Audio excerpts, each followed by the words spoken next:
Over 485 UFO sightings in a single year. One flew straight between two Navy jets, just 100 feet apart. This isn't fiction. It's a real Pentagon report that reads like a blockbuster thriller. Unknown objects shaped like orbs and triangles are appearing near top-secret military sites, caught on radar and video. But here's the jaw-dropper. One of them dove into the ocean, came back up without a splash, and then split into two. Whatever this is, it's defying everything we thought we knew. These sightings aren't just coming from pilots anymore. Now it's other government workers too. The folks collecting all this are from a team that checks out weird things in the sky, on land or in the ocean. They got a fancy name, but what matters is that they now have more eyeballs watching than ever before. But what they just found might change everything we thought we knew about our world. Last year's report had about 280 new reports. This year, way more. That doesn't mean the sky's suddenly full of mystery ships. It just means more people are actually saying something when they see something weird. People used to keep it to themselves. Now they speak up. Here's where it gets weird. Out of all the new stuff, about 24 reports are just plain confusing. Not in a ghost story way, in a what is this thing even doing kind of way. These ones don't make sense, even to folks who know a lot about flying machines, sensors and science gear. These strange cases happened around places tied to national security. That means spots where the military is up to serious business. And the sightings weren't just one person seeing a blinking light. These had videos, tracking data, and even multiple people watching it happen. Not just one person squinting out the window of a jet. The new head guy in charge of the program has a science and engineering background. Even he admits he's stumped by these ones. When someone like that says they're scratching their head, it makes people wonder what's really out there. Now, what do these mystery things look like? Some are orbs, some are shaped like cylinders. A few are triangle-shaped. One of the cases even lasted for a long stretch of time. Not just a blink and you miss it thing. Something stuck around and nobody can quite pin it down. Theories? Sure. Drones, maybe. But no one can say for sure. A big chunk of the sightings from this year didn't even happen this year. Some of the reports were from the past couple of years. People just didn't send them in earlier, which means the backlog is real. This wave of new reports doesn't always mean new events. Sometimes it just means old stuff finally got written down and sent to the right place. Still, for all the excitement, they keep saying the same thing. No proof of alien life. That's the official line. No sources, no little green figures, no secret starships. Just a lot of strange stuff flying around that might be ours, might be someone else's, or might be something else entirely. This report isn't kept behind closed doors. It's out there for everyone to see. That's new. For a long time, this kind of stuff was locked away. Now, they say they want to be open. They want people to trust that they're taking the weird stuff seriously. Before this office even existed, pilots didn't always feel safe talking about the weird things they saw. Some thought they'd lose their jobs or be laughed at. Now there's a system to log what they see without worrying about looking silly. That makes a difference. Even with all the new tools, cameras and radar, most of the sightings can be explained. Balloons, drones, birds, pieces of plastic, weather stuff, you name it. A lot of it is regular things that just look strange when you see them in the sky. But some cases still grab attention. The ones that do not fit in any box. Not because they are scary, but because they mess with what we think we know. If you've got trained pilots, radar data, and actual video and still can't figure it out, that makes people raise their eyebrows. Some of these sightings happened near places the military really cares about. Places where they test gear or do secret work. That makes it more serious. Is someone spying? Is it new tech? Or is it something even stranger? There's still no report of anything that defies physics. The report clearly says they haven't found any flying machine that breaks the laws of nature. No super speed, no anti-gravity, no invisible force field. But the weird ones are not being ignored. They are still under review. Now about those shapes again. That stuff matters. Orbs are round and don't act like planes. Cylinders have no wings and still move around. Triangles behave in ways drones don't. The shape, the speed, and how long they stick around, all that gets tracked. This whole thing is not just about finding aliens. It's about knowing what's in the air. If someone is flying something strange near a military zone, people want answers. It's about safety. It's about control. It's about not being caught off guard. More eyes are watching now. More people are speaking up. And more of these flying mysteries are getting attention. Whether it ends in answers or not, the reports keep coming. What they do with all that is still unfolding. Some reports are quick and done. Others stick around for months. They wait for better data. They wait for more review. A few may never be solved, but now at least they are not being swept away or laughed off. This shift in how things are handled is big. For a long time, talking about strange flying things meant jokes or silence. Now, there is a paper trail. There are rules, there are checks, and most of all, there is public attention. Even the small cases add up. A bird here, a drone there, a balloon floating by. Put them all together, and patterns start to show. Some patterns are boring. Others make people stop and think. That's why every report counts, even the ones with easy answers. Next up, pilots face something up close they can't explain. A Navy pilot, 11 years deep into his career, doing his usual thing off the coast of Virginia Beach. He's out there with his squadron, flying jets, keeping it tight, when something weird pops up on the radar. Not just once, again and again. These blips weren't supposed to be there. No flight plan, no warning, no welcome mat. 2 jets from the squad are flying close, maybe 100 feet apart. That's tight. Suddenly, an object zips between them. What was it? They said it looked like a dark cube stuck inside a clear ball, like the corners of the cube were poking the inside of the sphere. Weirdest stress toy ever. The pilots land, freaked out. They file a safety report, and then another, and another. These things didn't look like jets. No wings, no windows, no exhaust pipes, nothing that should keep a thing flying. But they did. Every week, some weeks, almost every day. And pilots, both in the military and just regular folks in the air, started whispering. They didn't want to report it. They had families, mortgages, reputations. Talking about flying mystery balls might cost them everything. But some folks couldn't just stay quiet. Mid-air collisions, that was becoming a real risk. People needed to speak up. And the government? It stayed quiet. It kept quiet for decades. Way down in Montgomery, Alabama, they've got this base. Files stacked on top of files. Over 12,000 reports from back in the day. The project that handled it all shut down in the late 1960s. But they still had over 700 cases they couldn't explain. That's not nothing. Back then, they told people it wasn't real. Don't believe it. Move along. But people didn't forget. People started to dig. Conspiracy theories bloomed. Places like a certain desert base got legendary. Area 51? Of course, people say that's where the wild stuff goes down. The secret jets, the crash leftovers, maybe even alien gear. Thing is, Area 51 really did cook up some top-secret aircraft for years. That part's true, but that hush-hush vibe, it made people believe there was way more to the story. With that much secrecy, stories grow like weeds. Then comes the early 2000s. A senator steps up.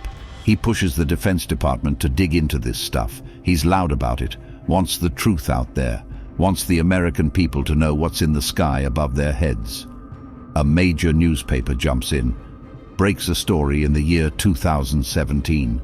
Says the government is still keeping tabs on these things. There's video, actual footage, pilots seeing things, filming them. More pilots start coming forward. They talk to Congress behind closed doors. They flew with these things. They chased them. They saw stuff move in ways that break every rule. Stop and start like it forgot what momentum means. Floating, hovering, zipping off without warning. One of the most famous stories? The Tic Tac sighting. A white object, long and round. No wings, no exhaust. Just hanging there in the sky. Then it vanished. Gone. Some of these briefings were supposed to be 30 minutes. They stretched out for 90. Lawmakers leaned in. They wanted more. Even top government names couldn't dodge it. A former president said there's stuff out there. Not sure what it is. People started asking why no one seemed to have a clue. If it's up there flying around, shouldn't someone know something? Congress decides to act. They want everything on the table. They ask for a full report. The Defense Department agrees. A report drops in June. It reviews 144 events. Only one gets a clear explanation. That leaves 143 mysteries. Some of those sightings? Wild, objects flying with no visible engines, hovering, moving like they don't care about gravity. The report says they were real, not mistakes, not tricks. These were physical objects, but they weren't ours. Not made here, not made there. Just flying around. But the report, weak, short, disappointing. Critics weren't impressed. One of them said a kid could have written it in 5th grade. Even worse, a certain branch of the military, the one with the best radar and tracking gear, stayed mostly silent. Some of this silence has deep roots. There was a project back in the day to study this stuff. It had a civilian scientist. He got tired of the games, said it wasn't science, said they weren't even trying to understand. And now, years later, that pattern of silence just keeps repeating. Another issue? Government groups don't share well. Each one does its own thing. Own money, own rules. They don't like sharing toys. And when the puzzle pieces are scattered across the floor, no one can finish the picture. There was this case in a place called Aguadilla. A small airport sees something strange. They call in customs enforcement. Their plane has fancy gear, tracks the object, films it for 5 full minutes. The thing dives into the ocean and comes out again, barely a splash. Total mystery. They send the tape to another branch. That branch bounces it back, tells them to ask a UFO club. That's how the video got out. Scientists saw it, took it frame by frame. That object? It splits in two, like a trick with mirrors, except it's real. No wings, no rotors, no reason it should be flying. But there it was, clear as day. That case shows what happens when nobody owns the job. One agency spots something, another shrugs, and the mystery just floats away. A private group of scientists is now digging into cases like this. Real backgrounds, real data. They watch videos, break them down into frames, look for clues. What they found in the Aguadilla tape? Still no answers, but the questions got sharper. That video cracked open a door no one wanted to touch. That Aguadilla video could have slipped through the cracks like dust in a basement. There are more like it, just sitting, locked up in some forgotten room, buried on servers, hidden in folders with names no one recognizes, unwatched, unshared, unknown. People inside the Pentagon had it.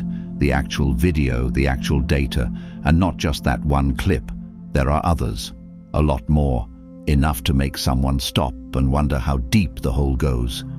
But nobody's giving them out for fun. It is all boxed up, not for the public, not yet.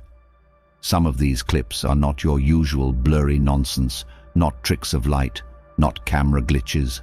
They show something real, something strange. That's why there's a push now to gather everything into one spot. Not lost in a desk drawer, not shelved next to dusty binders. A central spot. That is what people who care about facts do. They gather what they don't understand and try to make sense of it. One law made that happen. A defense bill slipped in and passed, quietly, but it worked. Now, there will be an actual place, a full-time government office, to track and study flying things that cannot be explained. This is not science fiction. This is real-world policy, real-world security, real-world science. Back in December of the year 2021, the wheels started turning. That bill became law, and with it came funding for real researchers, real scientists, not loud guessers on the internet, but thinkers, problem solvers, people trained to take things apart and look at what's inside, physicists, space experts, people who know how to measure things most people cannot even see. Part of the job is to study strange pieces, actual materials that might have come from these unknown flying things, not just words or stories, real metal, real parts, the kind of things you can weigh, test, break apart under a microscope. That's now written into law. A man named Gary Nolan stepped into the picture. He works at Stanford, not a small job. He knows cancer, genes, tiny life forms, serious stuff. When someone told him looking into flying objects would ruin his career, he got angry. To him, it's just more data, more questions to explore. He did not back away. He wanted to know. He said people have been seeing these things for years, maybe even decades. Why wait for permission to ask what they are? He teamed up with Jacques Vallée. Vallée has been tracking this mystery for most of his life, not with fairy tales, with science, with samples, with real effort. They started studying odd metal pieces. Some dropped from the sky, some melted into the ground. One sample was about 30 pounds of shiny stuff that came down in a fiery fall. People saw the crash, they saw the wreckage. Some of them walked out and picked it up. Years later, Gary studied it. What he found was not simple. The metal was magnesium, but its atoms were not in the usual order. It looked like it had been rearranged, on purpose, like it had been shaped by something advanced, not from a backyard, not from a school project. What could it have been for? Maybe for speed. Maybe to move without using the engines we know. Maybe to hold energy in a new way. No one knows yet. But Gary and Jacques found enough to say it mattered. This was not just junk. This was crafted, built, changed.